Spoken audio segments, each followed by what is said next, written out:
Welcome to Padma'svideo.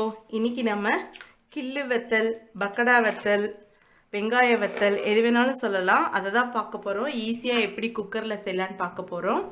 வாங்க வீடியோக்குள்ளே போகிறதுக்கு முன்னாடி புதுசாக பார்க்குறவங்க ப்ளீஸ் சப்ஸ்கிரைப் பண்ணி என்னோடய சேனலை சப்போர்ட் பண்ணுங்கள். ஃபஸ்ட்டு அரிசியும் ஜவ்வரிசியும் ஊற போடணும். நம்ம எதில் அளக்குறோமோ அதில் 3 பங்கு அரிசி எடுத்தால் 1 பங்கு ஜவ்வரிசி எடுக்கணும். 2 3 அடுத்து ஜவ்வரிசி. இது மாவு ஜவ்வரிசின்னு நம்ம கடையில் கேட்கணும். பாயச ஜவ்வரிசி இல்லை, மாவு ஜவ்வரிசி. 1 பங்கு போடணும். நான் இதில் 3 பங்கு அரிசி போட்டேன். ஸோ 1 பங்கு வத்தல் ஜவ்வரிசி எடுத்துக்கணும். இப்போது இந்த ஜவ்வரிசி தனியாக அரிசி தனியாக ஊற வைக்க போகிறோம். நல்லா ஊற வைக்கணும். ஒரு 5 மணி நேரம் ஊற வச்சிடலாம். இந்த ஜவ்வரிசியை நம்ம நல்லா ஒரு தடவை 2 தடவை வாஷ் பண்ணிவிட்டு தண்ணி ஊற்றி ஊற வைக்கணும். அந்த தண்ணியை நம்ம திருப்பி கீழே ஊற்றக்கூடாது. அந்த தண்ணியோடு தான் நம்ம அரைக்க போகிறோம். அதனால் இதை நான் வாஷ் பண்ணிட்டு இதில் தண்ணி ஊற்றுறேன். இதில் தண்ணி ஊற்றிக்கலாம். ரொம்ப தண்ணி ஊற்றாதீங்க. குக்கரில் செய்கிறதுனால தண்ணி அளந்து தான் நம்ம ஊற்றணும். அதனால் நிறைய தண்ணி ஊற்ற வேண்டாம். முழுகிற அளவுக்கு ஊற்றுங்க. இப்போ இதை மூடி வச்சிடலாம். ஏன்னா இந்த தண்ணியோடு தான் நம்ம அரைக்க போகிறோம்.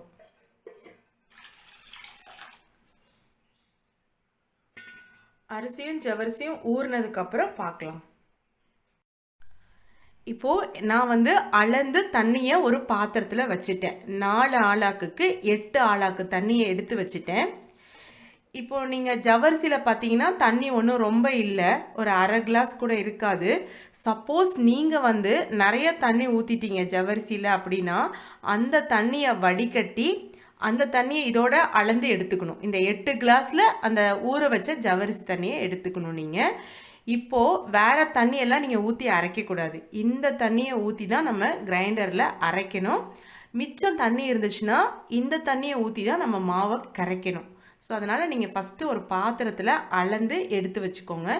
இப்போ நான் போய் கிரைண்டரில் இந்த ஜவ்வரிசியும் அரிசியையும் சேர்த்து அரைக்க போகிற இந்த தண்ணியை யூஸ் பண்ணி அளந்து எடுத்து வச்ச தண்ணி. அரிசியும் ஜவ்வரிசியும் அரைச்சாச்சு. நம்ம அளந்து வச்ச தண்ணியை யூஸ் பண்ணி அரைச்சிருக்கேன். அடுத்து உப்பு நான் போட்டே அரைச்சிட்டேன் மாவோட. உப்பு எப்படி போடணும்னா இந்த மாவில் இந்த பச்சை மாவில் நீங்கள் வாயில் டேஸ்ட் பண்ணும்போது உப்பு கம்மியாக தெரியணும். உப்பு இன்னும் கூட கொஞ்சம் போடலாமோன்னு தோணணும் நமக்கு. அந்த உப்பு தான் வத்தலுக்கு கரெக்டாக இருக்கும். நீங்கள் சரியான உப்பு இருக்கணும்னு இப்போ நீங்கள் உப்பு போட்டுட்டிங்கன்னா வத்தல் உப்பு தெரியும். இப்போ உப்பு தூக்கலாக இருந்துச்சுன்னா வத்தலை சாப்பிடவே முடியாது, அந்தளவுக்கு உப்பு கறிக்கும். ஸோ வத்தல் மைல்டான காரம் இருக்கணும், மைல்டான உப்பு இருக்கணும். உப்பு கொஞ்சம் கூட போயிடுச்சுன்னா கூட வத்தல் சாப்பிட முடியாது. அதனால் நீங்கள் உப்பு மட்டும் பார்த்து போடுங்க. இப்போது நம்ம குக்கரில் செய்ய போகிறோம் வத்தல்.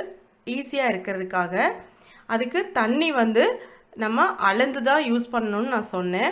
ஸோ அதனால் நான் 4 ஆளாக்குக்கு 8 ஆளாக்கு தண்ணி எடுத்திருந்தேன்.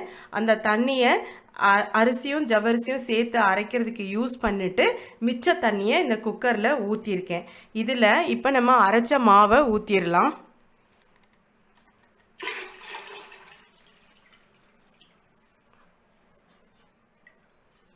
இப்போ நம்ம ஊற்றியாச்சு.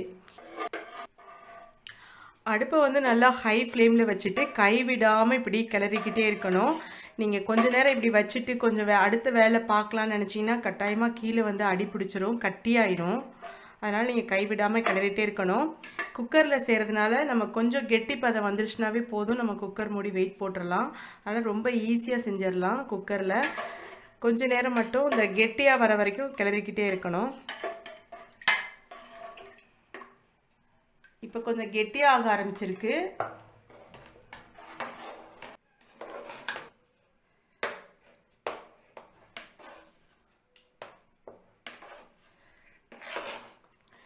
இப்போ கொஞ்சம் நல்லா கெட்டியாகிட்டுருக்கு. இந்த ஸ்டேஜில் நம்ம பெருங்காயத்தூள் இவ்வளோ எடுத்திருக்கேன். நான் இதை தண்ணி ஊற்றி கரைச்சிக்கிறேன். பெருங்காயத்தூளை தண்ணி விட்டு கரைச்சிருக்கேன். அதை நம்ம போட்டுக்கலாம்.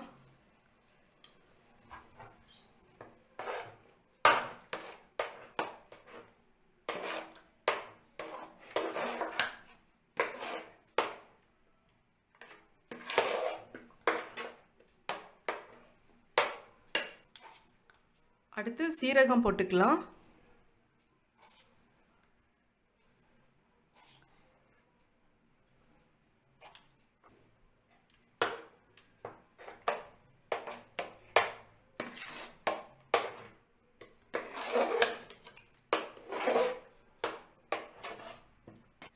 இந்த அளவுக்கு இப்போ கெட்டி வந்துருச்சு.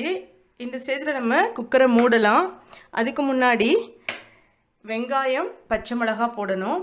நான் வந்து சின்ன வெங்காயம் எடுத்திருக்கேன், பொடியாக நறுக்கியிருக்கேன். அது மாதிரி பச்சை மிளகா வந்து 3 கிளாஸ் அரிசி போட்டதுனால 6 பச்சை மிளகா எடுத்திருக்கேன்.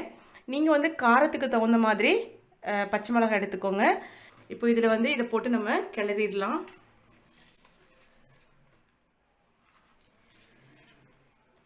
சப்போஸ் சின்ன வெங்காயம் இல்லை அப்படின்னா நம்ம பெரிய வெங்காயம் கூட யூஸ் பண்ணிக்கலாம். சின்ன வெங்காயம் நல்ல டேஸ்ட் கொடுக்கும், பெரிய வெங்காயம் போட்டாலும் தப்பு கிடையாது.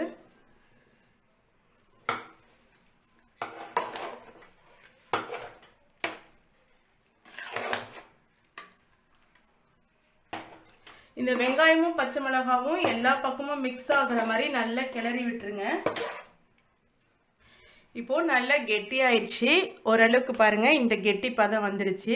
இந்த ஸ்டேஜில் நம்ம குக்கரை மூடிடலாம். இப்போ நீங்கள் குக்கரில் செய்யலை அப்படின்னா இந்த மாவு வேகிறதுக்கு இன்னும் 20 நிமிஷம் எடுக்கும், அதுக்கு மேலே கூட ஆகும். நம்ம கிண்டிக்கிட்டே இருக்கணும். அப்போது நமக்கு சில பேருக்கு வந்து இது மாதிரி ரொம்ப மாவு டைட்டாக வேறு ஆயிரும். ஸோ கிண்டுறதுக்கே ரொம்ப கஷ்டமாக இருக்கும். ஆனால் குக்கரில் செய்யும்போது ரொம்ப ஈஸியாக இருக்கும். நீங்கள் இந்த மெத்தடில் ட்ரை பண்ணி பாருங்கள், ஈஸியாக இருக்கும். இப்போ நம்ம என்ன பண்ணணும்னா குக்கரை மூட போகிறோம். இதை ஓரங்களெல்லாம் நல்லா வலிச்சு விட்டுட்டு குக்கரை மூடிடலாம்.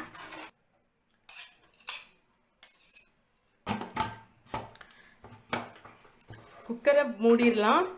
குக்கரை மூடிட்டு வெயிட் போட்டுருங்க. இப்போ நம்ம வெயிட் போட்டாச்சு. அடுப்பை வந்து ஃபுல்லாக சிம் பண்ணிடுங்க. இப்போ டைம் பார்த்துக்கோங்க, கரெக்டாக 20 நிமிஷம் அடுப்பில் இருக்கட்டும். 20 நிமிஷம் கழித்து அடுப்பை ஆஃப் பண்ணிடணும். 20 நிமிஷம் கழித்து ஆஃப் பண்ணிட்டு உங்களுக்கு காமிக்கிறேன்.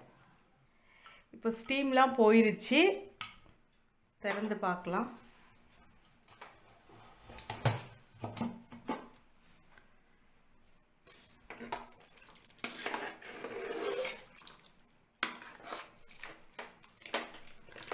நல்லா ரெடி ஆயிடுச்சு நம்மளுடைய வெங்காய வத்தல்,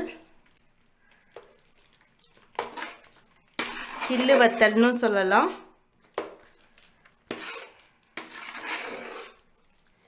இப்போது இது வந்து கொஞ்சம் ஆறுன உடனே நல்லா கெட்டியாயிரும். இப்போ வந்து இது ரொம்ப கொதிக்குது. இதை வந்து நம்ம கையில் எடுத்து கிள்ளி கிள்ளி வைக்க முடியாது, ரொம்ப சூடாக இருக்குது, ஆறணும். அதனால் நான் என்ன பண்ணுவேன்னா நைட்டே கிண்டி வச்சுருவேன். இப்போ மணி 11:30. இப்போ கிண்டி வச்சுட்டு மூடி வச்சிட்டோம்னா காலையில் நல்லா ஆறி இருக்கும். நம்ம வந்து கிள்ளி கிள்ளி வச்சிடலாம் வத்தலை. இப்போ நான் வந்து இதை மூடி வச்சுட்டு காலையில் தான் இதை செய்ய போகிறேன். இப்போது காலையில் ஆயிடுச்சு. இப்போ இது நல்லா ஆறி இருக்குது. நீங்கள் என்ன பண்ணணுன்னா இதை கொஞ்சம் நிறையா இப்படி எடுத்து ஒரு சின்ன கிண்ணத்தில் ட்ரான்ஸ்ஃபர் பண்ணிவிட்டு நல்லா கொஞ்சம் பிசைஞ்சு விட்டுட்டு இதை கிள்ளி கிள்ளி வைக்கணும். இப்போ நம்ம கையை வந்து தண்ணியில் நனைச்சிக்கோங்க. நனைச்சிட்டு இப்போ நான் இதை எப்படி கிள்ளி வைக்கணும்னு தட்டிலே வச்சு காமிக்கிறேன். அதுக்கப்புறம் நான் மாடியில் போய் எல்லாத்தையும் வச்சுட்டு உங்களுக்கு காமிக்கிறேன். இந்த மாதிரி கொஞ்சம் மாவு கையில் எடுத்துட்டு இப்படி சின்ன சின்னதாக நம்ம இப்படி கிள்ளி கிள்ளி வைக்கணும்.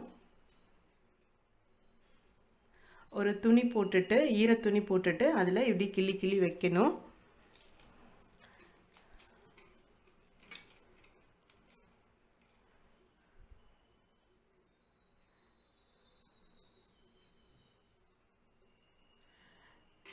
இந்த மாதிரி வைக்கணும். சைஸ் வந்து நம்ம இஷ்டம்தான், சின்ன சைஸும் வச்சுக்கலாம், பெரிய சைஸும் வச்சுக்கலாம். நான் மாடியில் வச்சுட்டு உங்களுக்கு காமிக்கிறேன்.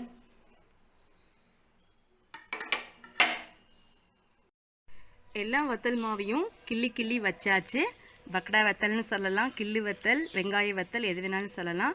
எல்லாத்தையும் கிள்ளி வச்சாச்சு. இனி இது காயணும். பக்கோடா வத்தல்லாம் நல்லா காஞ்சிருச்சு. இந்த அளவுக்கு கலகலன்னு சவுண்டு வரணும், அந்த அளவுக்கு காய வைக்கணும். நான் வந்து நல்லா 4 நாள் காய வச்சுருக்கேன். அப்போ தான் உங்களுக்கு வருஷ கணக்கில் வச்சுக்க முடியும். அதனால் நல்லா காய வச்சுருங்க. இப்போ வந்து நல்லா காய வச்சு எடுத்தாச்சு. இதை நம்ம வறுத்து காமிக்கிறேன். எண்ணெய் காஞ்சிருச்சு, நம்ம வத்தலை போட்டு வறுக்கலாம்.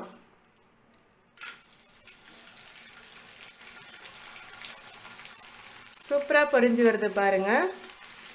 ஈஸியாகவும் செய்யலாம் குக்கரில்.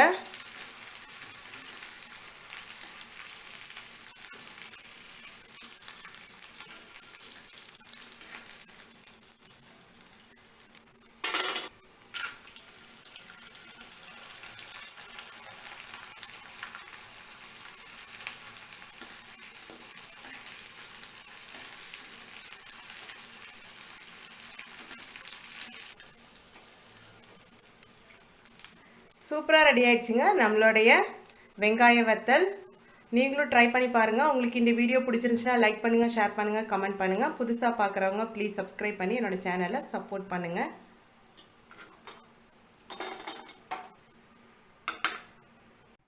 இருபது நிமிஷம் கழித்து ஆஃப் பண்ணி இப்போது ஸ்டீம் எல்லாம் போனோன்னே இப்போ திறந்து பார்க்க போகிறேன்.